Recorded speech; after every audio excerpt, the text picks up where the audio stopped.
Halo Mapindowers, balik lagi di BTS atau Bincang Tentang Hoax episode ke-7. Bersama dengan saya Renanda, selaku anggota Komisariat Mafindo dari Universitas Pendidikan Indonesia akan menjadi host pada episode kali ini. Nah, konten BTS ini merupakan bagian dari program media Mafindo atau program yang dilaksanakan Mafindo bersama dengan mitra lainnya untuk mewujudkan ekosistem informasi cyber yang aman. Nah, untuk program BTS atau program media keseluruhan itu sendiri di Project Officery oleh Mas Deddy Marsianto. Nah, Mafindoers, di episode kali ini tentunya kita akan membahas topik yang menarik nih terkait tentang berpikir kritis di kalangan pelajar untuk melawan hoax. Berkenaan dengan hal itu, kita sudah ada narasumber yang luar biasa, yaitu Pak Lukman Solihin, selaku peneliti literasi dari Pusat Penelitian Kebijakan Kemendikbudristek. Halo Pak Lukman, apa kabar? Halo, alhamdulillah baik. Selamat pagi. Selamat pagi Pak Lukman.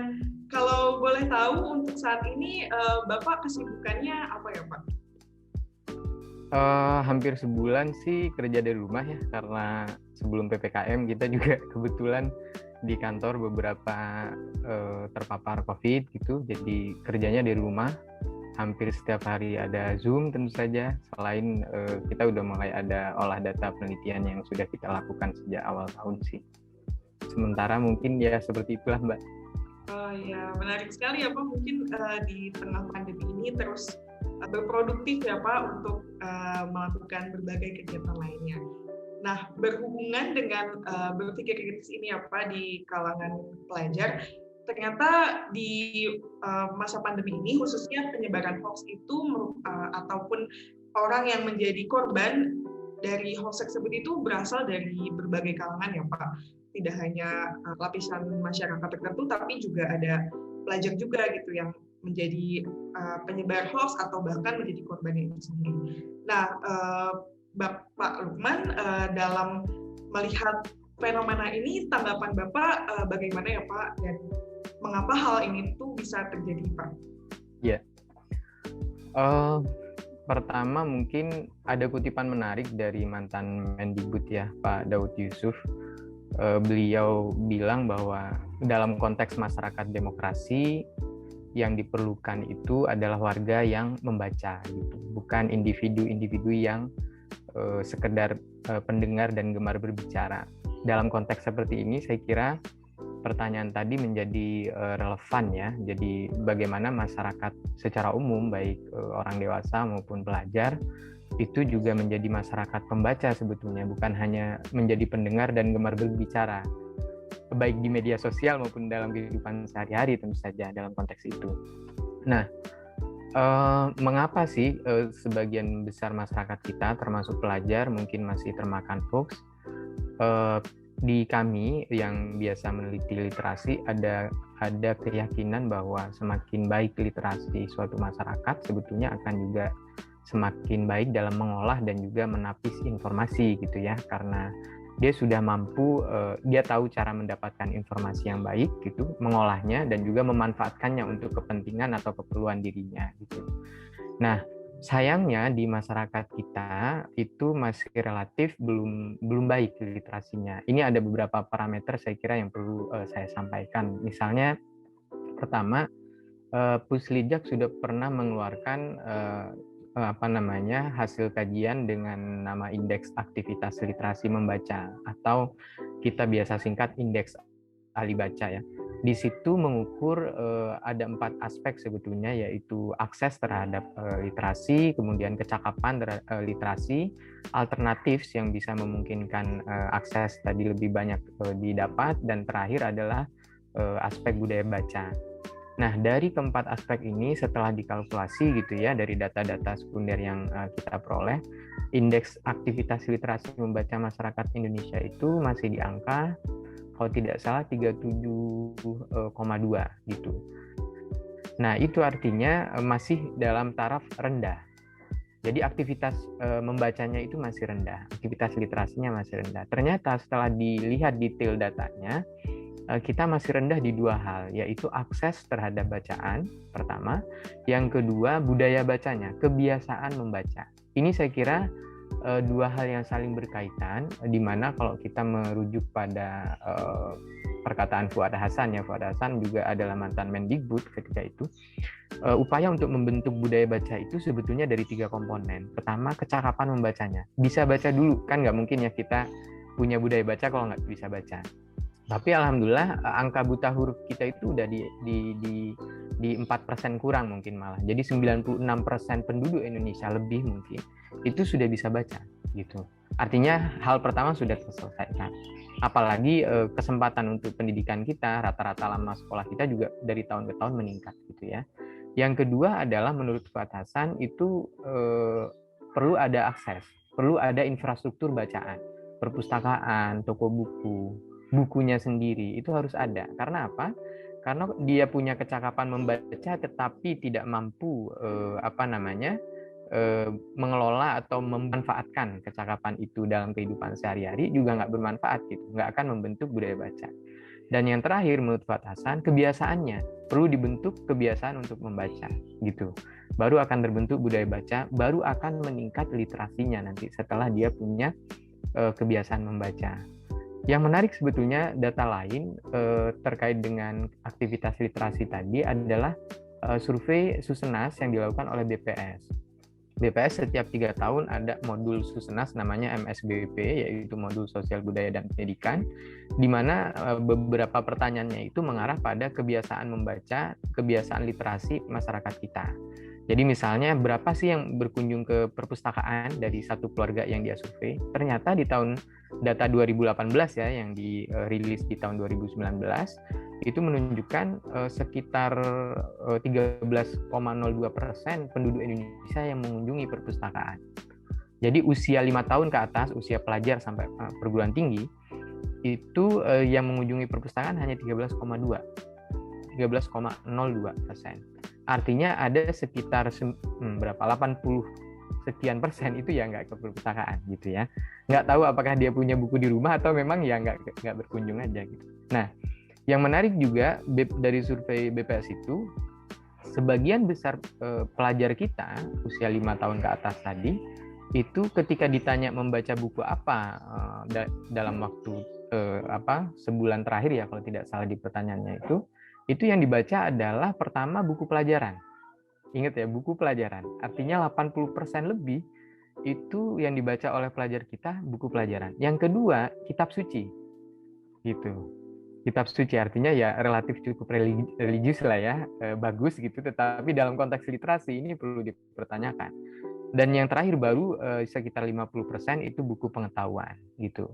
Artinya apa yang saya sampaikan tadi terkait dengan indeks aktivitas literasi membaca, kunjungan ke perpustakaan, apa yang diucapkan oleh Fuad Hasan misalnya, itu ada korelasinya, yaitu akses terhadap bacaan kita itu relatif masih kurang.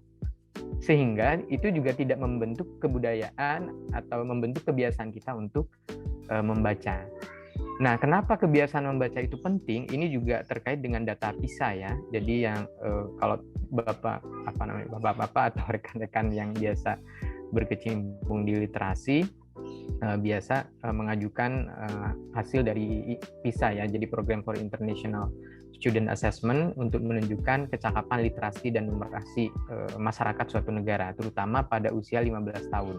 Jadi yang diukur itu siswa 15 tahun dikasih pertanyaan terkait dengan literasi membaca, sains dan juga matematika atau numerasi.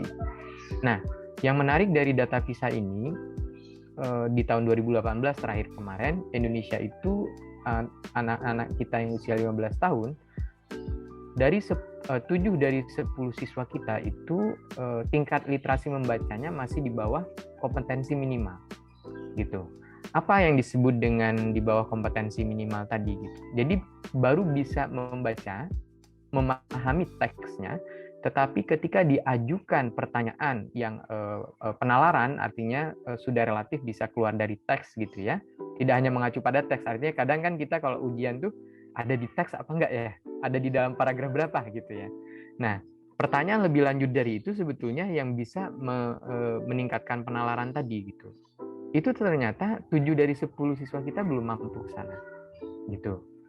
Artinya yang ingin saya sampaikan adalah hoax tadi berkenaan dengan kecakapan literasi ini, baik masyarakat umum tadi maupun kalangan pelajar kita, sebagaimana coba saya tunjukkan melalui data maupun hasil riset tadi.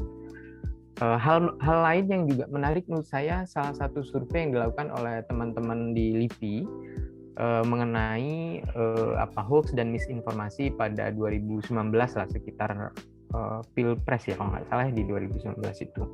Ternyata kalangan pelajar itu bukan, maksudnya kalangan terdidik, orang yang sudah sarjana, S1, S2, itu juga bukan kalangan yang terbebas dari hoax. Justru menurut riset itu yang mampu, yang punya akses terhadap internet, artinya kalangan menengah ke atas tentu saja sebagian besar, dan juga pendidikan, yang punya pendidikan relatif baik, inilah yang sebetulnya menjadi arena penyebaran hoax itu sendiri gitu. Dan kita mungkin salah satu di antara kita juga mengalami ya, bagaimana kalau dalam WA grup, entah keluarga, entah komunitas gitu ya, saling menerima informasi yang ya tidak jelas sumbernya misalnya.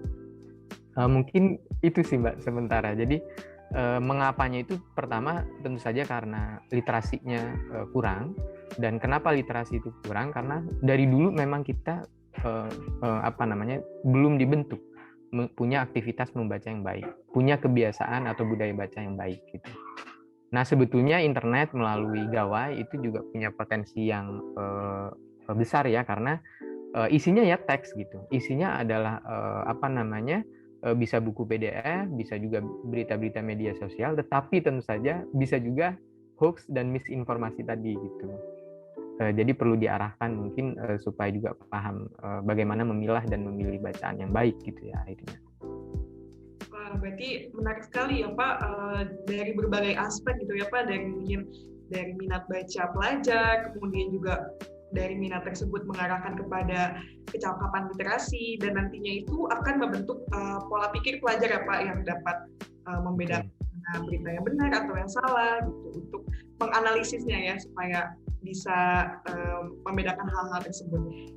Dari yang tadi sudah Bapak sampaikan gitu ya, yang ada beberapa aspek gitu ya Pak, yang tadi untuk meningkatkan kecakapan literasi itu mungkin dari fasilitasnya atau menumbuhkan minat membacanya. Apakah pelajar kita itu Pak di Indonesia itu sebenarnya sudah dibina atau diarahkan untuk mencapai kecakapan literasi tersebut yang nantinya bisa membentuk pola pikir pelajar Pak, yang bisa berpikir logis atau kritis Pak?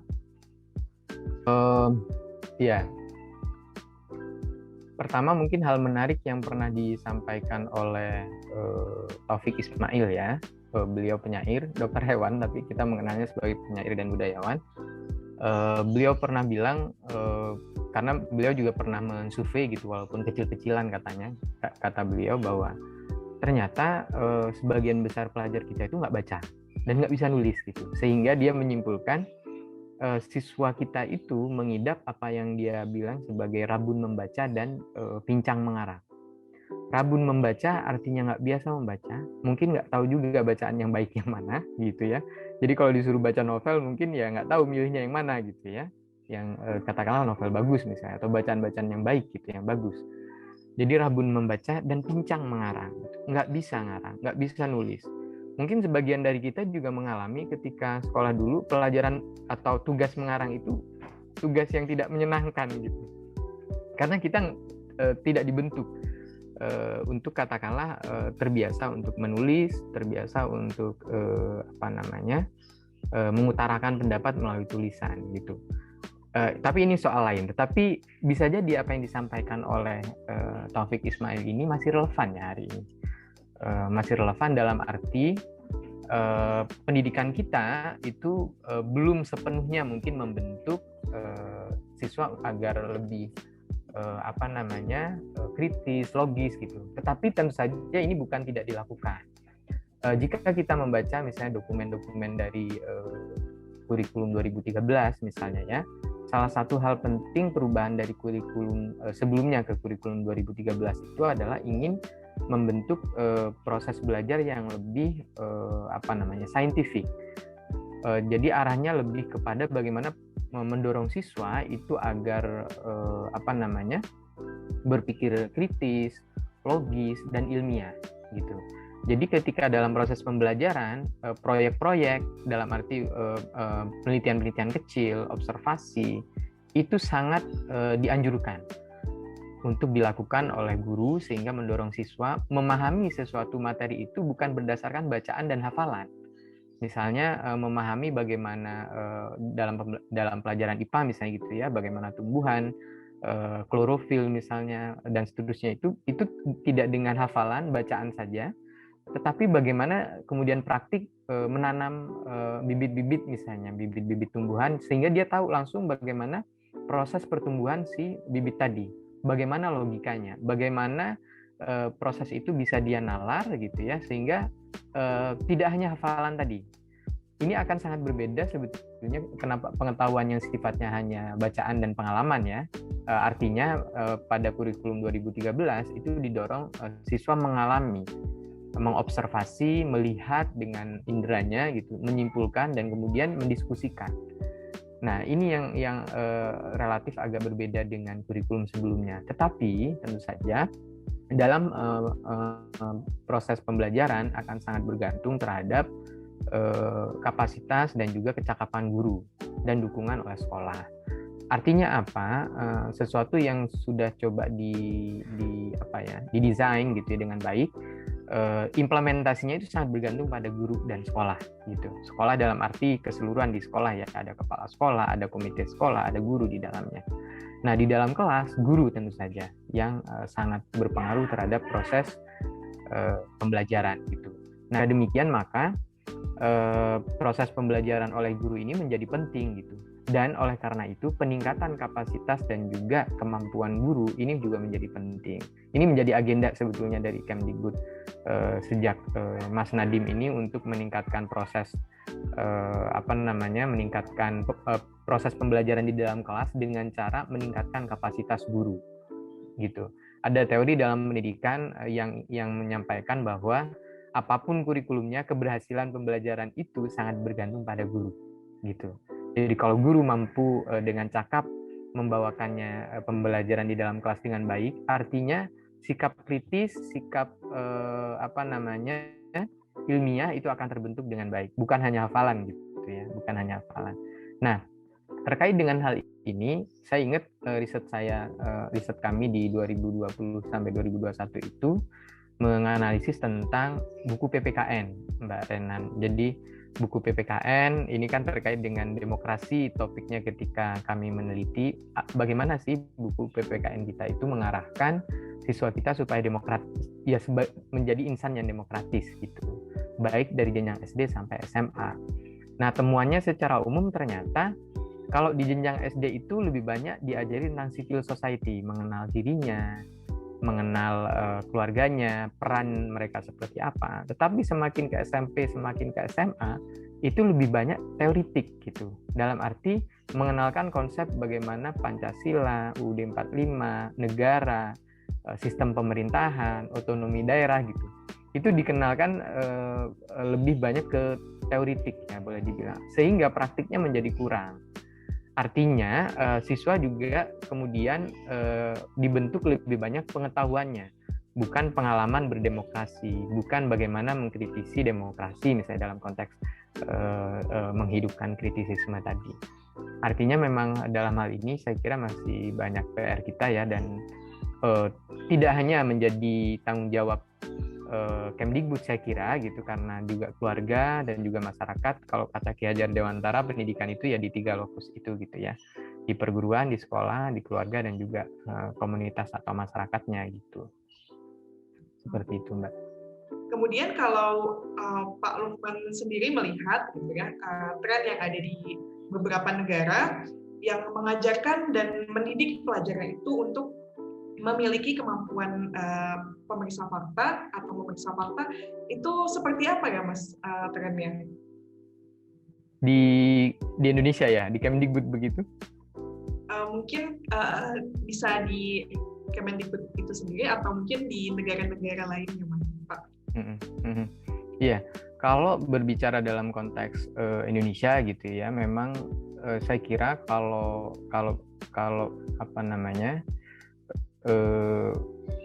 fokus pada katakanlah membicarakan tentang bagaimana siswa kita atau pelajar kita mampu memeriksa fakta, saya kira itu belum ada yang secara khusus gitu dilakukan di pendidikan kita gitu.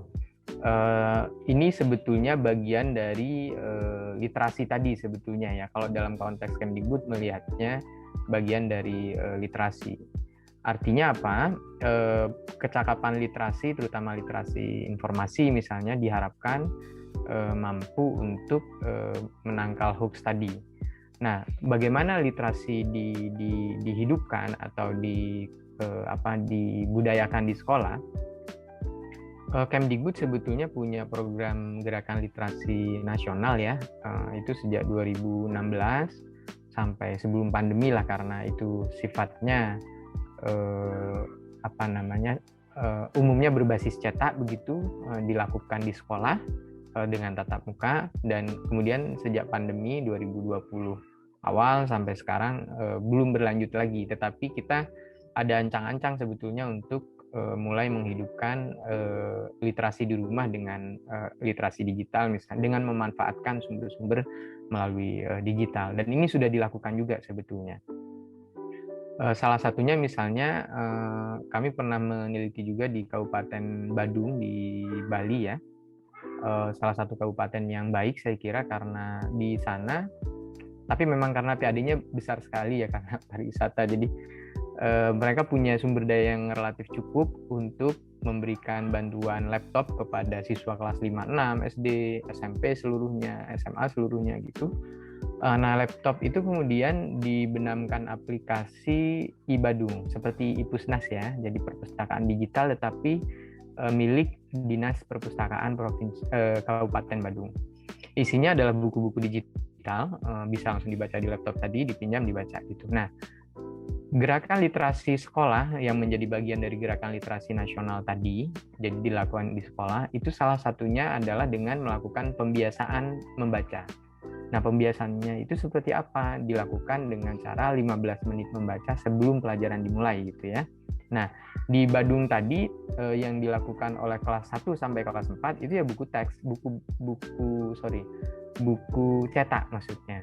Jadi perpustakaan kemudian menyediakan buku-buku yang bisa dibaca oleh seluruh siswa. Sementara kelas 5-6 mulai dibiasakan membaca melalui laptop tadi, seperti itu. Artinya di Badung itu bukan hal haram gitu ya membawa gawai ke sekolah, karena justru itu bisa dimanfaatkan untuk kegiatan literasi gitu. Nah, itu sebelum pandemi sebetulnya, 2019 kami ke sana. Ternyata 2020 pandemi, kegiatan literasi kemudian praktis berhenti.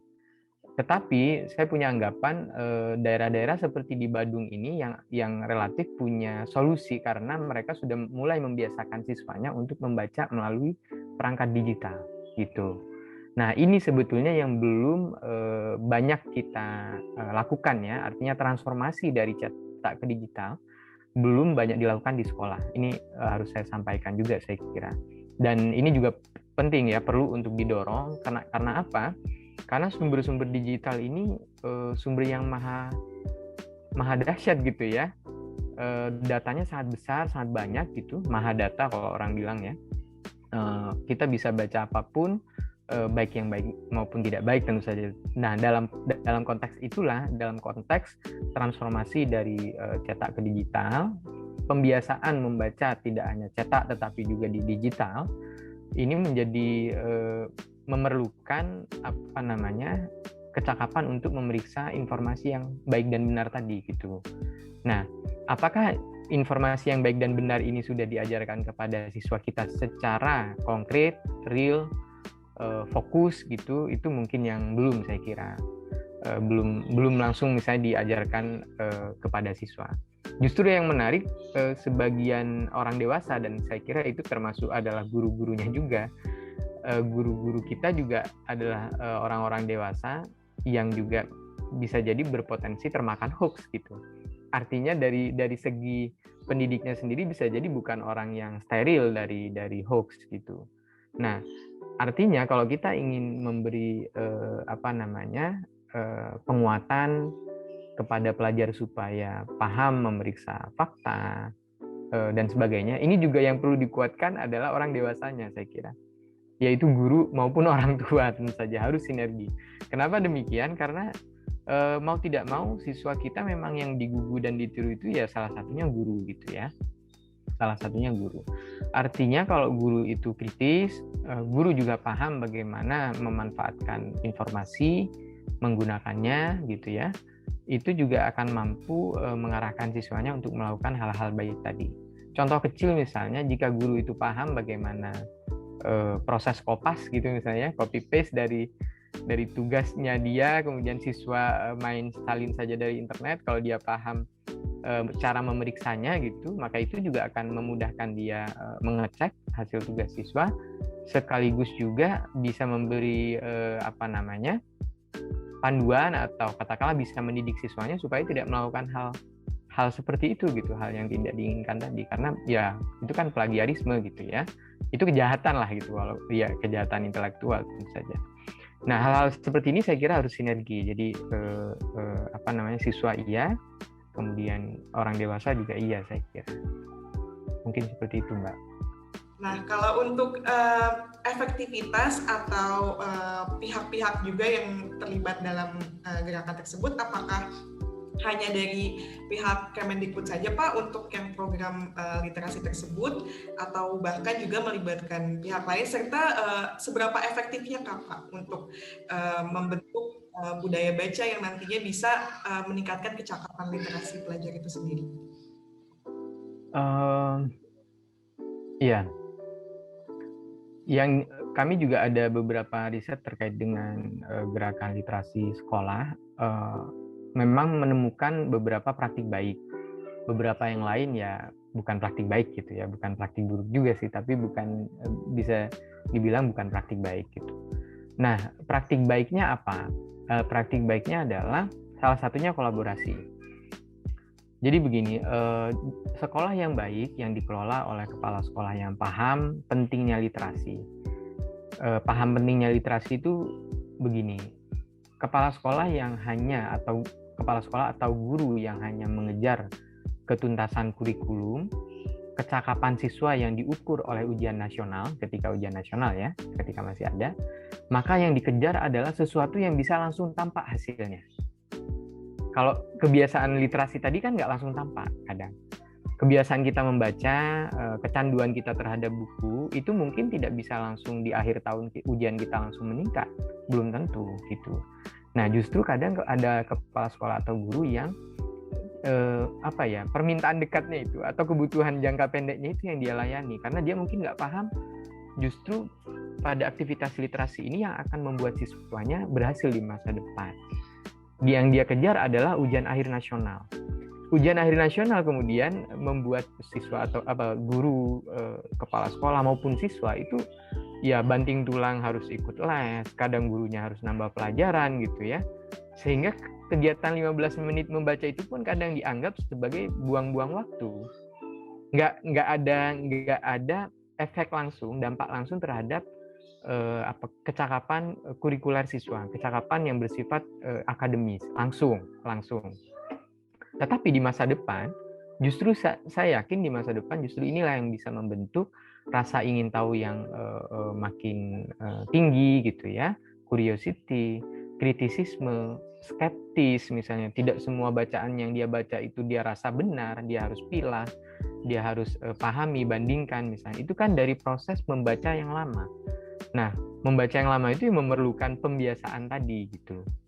Ini hal penting lainnya saya kira. Nah, dari kepala sekolah atau guru yang merasa literasi ini penting, artinya tidak harus berhubungan dengan kebutuhan jangka pendek ujian akhir tadi, ini mampu kemudian mengelola kegiatan literasi itu dengan baik. Misalnya ketika sekolah relatif terbatas membelanjakan buku, membelanjakan dana BOS untuk buku, itu mereka bisa kemudian mengumpulkan orang tua gitu ya, melalui komite atau wali kelas seperti itu untuk melakukan sumbangan ke sekolah berupa buku bacaan. Artinya perpustakaan mungkin ada buku tetapi tidak mencukupi untuk seluruh siswa buku bacaannya. Kalau buku teks itu harus, menurut undang-undang harus semua punya buku teks pelajaran, dan itu harus ada. Tetapi buku bacaan itu relatif harus dibelanjakan juga tentu saja oleh sekolah melalui dana BOS, tetapi anggarannya tidak sebesar buku teks tadi. Dan oleh karena itu sekolah perlu untuk mencari sumber daya lain. Salah satunya melalui orang tua. Dan ini di beberapa sekolah berhasil. Nah, contoh lainnya adalah bekerja sama dengan komunitas. Di banyak tempat saya kira ada komunitas literasi, baik berupa taman bacaan, pustaka bergerak mungkin, atau perpustakaan jalanan. Ada banyak nama, bahkan perpustakaan desa. Di Yogyakarta saya pernah riset juga ketika studi master di sana. Itu ada salah satu perpustakaan desa yang sangat bagus menurut saya. Karena apa? Perpustakaan desanya itu mampu melayani sekolah-sekolah yang ada di desa itu. Jadi ada 6 SD dan 2 SMP yang dia layani. Gitu. Itu bergantian setiap hari. Dia datang dengan mobil perpustakaan keliling yang dia punya. Itu misalnya. Kemudian di banyak tempat termasuk di Kalimantan Utara saya pernah datang, ada taman bacaan yang justru menjadi rujukan dari sekolah SD di sana, salah satu sekolah yang dekat dengan SD dan taman bacaan itu, bekerja sama supaya setiap sore siswa-siswa yang, karena kalau SD di kampung kan memang rumah dari siswa-siswanya ya di sekitar situ ya, itu juga diarahkan untuk ke taman bacaan, supaya nggak main kemana-mana gitu. Supaya aktivitas di TBM itu lebih positif. Jadi aktivitas di TBM itu apa? Misalnya ada pembacaan dongeng, pembacaan cerita. Bagi yang sudah bisa baca langsung bisa meminjam buku dan membaca sendiri. Ada permainan, ada menggambar, ada juga lomba terutama di hari-hari besar nasional maupun keagamaan misalnya. Nah, di sekolah-sekolah tertentu ternyata melakukan itu dan itu berhasil. Selain misalnya selain membiasakan untuk jadi pribadi yang suka membaca, itu juga ada sekolah-sekolah yang bahkan mampu menelurkan penulis-penulis muda gitu. Jadi ada sekolah-sekolah yang justru bisa mendorong siswanya jadi penulis, ada yang bisa nulis novel, ada yang puisi gitu ya. Dan ini nggak hanya 1-2 ternyata, ada beberapa sekolah yang mampu mendorong siswanya, memberi kesempatan dan meyakinkan bahwa mereka layak untuk menerbitkan karyanya gitu. Di Badung misalnya salah satunya siswa mereka karena yang saya sampaikan tadi gawai bukan hal haram untuk dibawa ke sekolah gitu ya, karena dari situ justru guru bahasa Indonesia, guru IPS dan sebagainya itu bisa mengarahkan mereka untuk membaca melalui sumber-sumber tadi seperti itu. Nah itu ada yang biasa menulis di Wattpad gitu. Dan juga membaca tentu saja ya melalui aplikasi itu, dan setelah 1 tahun berselang bisa menerbitkan 2 buku misalnya dari cerita yang dia tulis di situ. Ini contoh-contoh menarik dari kegiatan gerakan literasi yang ada di sekolah tadi mungkin Mbak, dan termasuk kolaborasinya ya dengan pihak-pihak lain. Wah, berarti menarik ya Pak untuk melibatkan berbagai pihak untuk mewujudkan program gerakan literasi tersebut, namun ada juga ya di beberapa tempat atau beberapa sekolah yang belum dapat melaksanakannya dengan efektif ya Pak. Dengan baik. Nah, mungkin kalau untuk pesan Bapak sendiri ya terhadap kondisi pelajar di Indonesia sendiri gitu ya untuk meningkatkan literasinya yang nanti akan berefek kepada membentuk pola pikiran kritis, itu bagaimana ya Pak? Atau apa saja hal yang bisa dilakukan oleh pelajar Indonesia atau tips-tipsnya dari Bapak Lukman sendiri itu seperti apa Pak? Iya, saya jadi ingat yang tadi yang saya sampaikan dari Taufik Ismail tadi ya. Jadi kalau Taufik Ismail bilang siswa kita itu rabun membaca dan pincang mengarang, maka jadilah siswa yang gemar membaca dan terampil menulis gitu. Jadi jadilah siswa yang gemar membaca dan terampil menulis. Ini habitus baru mungkin, kebiasaan baru, sikap dan sifat-sifat baru yang perlu ditumbuhkan di pelajar kita. Caranya gimana? Ya lakukan kegiatan literasi tidak hanya di sekolah tetapi juga di rumah. Apalagi dalam konteks pandemi ya, pembelajaran sebagian besar dilakukan dari rumah, maka kegiatan literasi juga harusnya yang di sekolah mati gitu ya, tidak dilakukan, hidupkan kegiatan di rumah. Ini saya kira pesan tidak hanya kepada siswa, tetapi juga kepada orang tua saya kira. Jadi lakukan kegiatan membaca, kegiatan literasi, walaupun hanya 15 menit, walaupun hanya 30 menit di rumah. Dan cari waktu yang paling oke gitu ya. Kalau di saya misalnya di keluarga itu biasanya sebelum tidur jam 9 itu udah relatif harus sudah pegang buku gitu ya. Kemudian kita kalau yang paling kecil paling kita harus bacain kan, harus kita dampingi. Tapi yang udah relatif bisa membaca dan dia sudah asik sendiri itu udah kita bisa bebaskan, tinggal dia pilih sendiri gitu. Harus ada kegiatan itu di rumah gitu ya, tidak hanya di sekolah tadi, apalagi dalam konteks pandemi. Kemudian yang kedua, saya kira dukungan dari komunitas, pemerintah terdekat, pemerintah desa, kabupaten kota itu juga perlu dihidupkan. Artinya komunitas terdekat tadi, taman bacaan mungkin gitu ya, pustaka bergerak, pustaka jalanan atau apapun namanya gitu, komunitas-komunitas literasi, termasuk mungkin kegiatan Karang Taruna, perpustakaan desa itu perlu mendukung kegiatan literasi ini gitu. Artinya selain di keluarga, siswa-siswi kita juga akan menemukan kegiatan literasi itu di lingkungan terdekatnya gitu. Mungkin di lingkungan RT, RW gitu ya. Salah satu contoh baik itu ada di kota Surabaya, yang pernah saya ke sana 2015, kemudian 2019 ke sana lagi. Itu relatif sangat baik karena di tingkat RW ada perpustakaannya yang dikelola oleh RW. Jadi ketika pulang sekolah waktu itu sebelum pandemi, itu pasti mainnya ke taman bacaan yang dikelola oleh RW tadi. Dan itu ada seperti lesnya juga akhirnya gitu, ada pendampingan belajar dan lain-lain. Jadi pada intinya itu sih, jadilah siswa yang gemar membaca dan terampil menulis. Caranya gimana? Ya bentuk kebiasaan membaca gitu. Kalau kurang buku, saya kira itu bukan soal sekarang. Karena setiap siswa sekarang, tentu saja tidak semua, tapi hampir semua siswa sekarang sudah terhubung dengan internet seperti itu. Dan dari situlah sumber bacaan terbesar di dunia ada gitu ya, perpustakaan terbesar di dunia ada. Mungkin itu Mbak. Menarik ya Pak, tadi ada kutipan juga ya, jadilah pelajar yang suka membaca dan gemar menulis. Tapi untuk mencapai itu semua juga harus ada keterlibatan tidak hanya dari pihak keluarga atau pihak dari guru, tapi juga dari seluruh lapisan masyarakat atau bahkan lingkungan terdekat ya, tempat pelajar itu juga tinggal. Jadi terima kasih banyak ya Mas atas diskusinya Pak hari ini yang sangat menarik ya. Semoga juga bisa menambah wawasan Mafindo Works, dan saya juga nih yang mendengar ya langsung dari Bapak itu sendiri bagaimana cara kita untuk menemukan budaya literasi yang nantinya berarah kepada membentuk pola pikir pelajar dan juga mungkin masyarakat umum gitu ya, agar bisa menjadi kritis dan juga skeptis ya dalam menerima informasinya, agar juga tidak menjadi atau penyebar dari hoax. Jadi sekali lagi terima kasih banyak ya Pak. Sama-sama. Semoga sehat selalu juga ya Pak, dan di Amin. segala urusannya. Jadi mungkin untuk Mafindo Works kali ini terima kasih banyak sudah menonton. Bagaimana nih tanggapan Mafindo Works terhadap episode kali ini?